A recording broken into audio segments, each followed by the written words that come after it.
Polemik soal adanya kekerasan terhadap perempuan dalam kerusuhan Mei 1998 tak kunjung reda, malah sebaliknya makin panas. Menteri Kebudayaan Fadly Zon pada Selasa 24 Juni 2025 bersikukuh tidak ada pemerkosaan massal.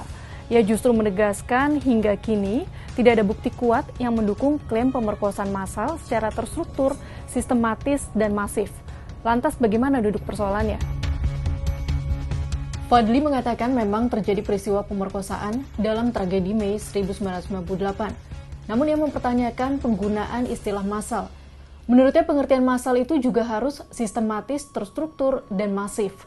Hingga kini belum ada bukti kuat dan konkret terkait hal itu. Ia bahkan menyebut tuduhan pemerkosaan massal tersebut menjadi framing atau narasi yang bisa mencoreng nama bangsa. Bahkan disebutnya ada pengaruh dari pihak asing dalam pembentukan narasi tersebut.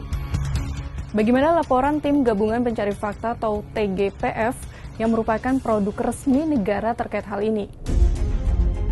Laporan resmi TGPF mengungkapkan temuan adanya pelanggaran hak asasi manusia, yakni 85 peristiwa terkait kekerasan seksual, termasuk 52 pemerkosaan. Temuan tersebut telah disampaikan kepada Presiden B.J. Habibie.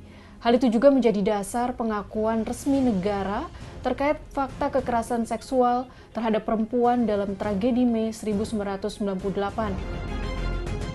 Nampaknya ada yang tak sinkron dari pernyataan Menteri Kebudayaan dengan laporan dari TGPF.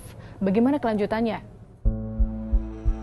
Ngototnya Menteri Kebudayaan Fadly Zon yang menegaskan tidak ada pemerkosaan massal ini makin membuat polemik memanas.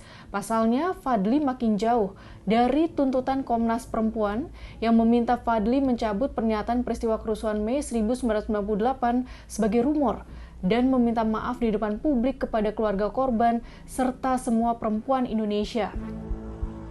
Nah, sebenarnya lebih jauh soal polemik pernyataan Menteri Kebudayaan Fadly Zon yang ngotot tidak ada pemerkosaan massal di kerusuhan Mei 1998, ada peran negara yang gagal di baliknya. Apa itu? Dalam artikel Kompas ID, jejak kekerasan seksual dalam kerusuhan Mei 1998 disebut jika polemik ini menunjukkan kegagalan hadirnya negara sebagai duty bearer. Istilah duty bearer merujuk pada entitas yang memiliki kewajiban hukum dan moral untuk menghormati, melindungi, dan memenuhi hak-hak asasi manusia atau HAM. Artinya sudah seharusnya negara menjadi pelindung warga negara, termasuk dalam merespons dan memulihkan setiap bentuk pelanggaran hak, termasuk kekerasan seksual dan pelanggaran HAM berat.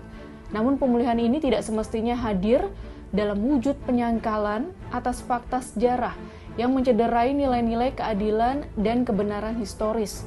Menjadi semakin menggetirkan hati publik lantaran tuntutan pembuktian justru hadir dari kalangan pejabat pemerintah yang semestinya memberi perlindungan. Sahabat Kompas, kira-kira akan kemana ujungnya polemik ini? Berujung permintaan maaf atau sebaliknya, luka menganga tak tertutup sampai negara pun membiarkannya?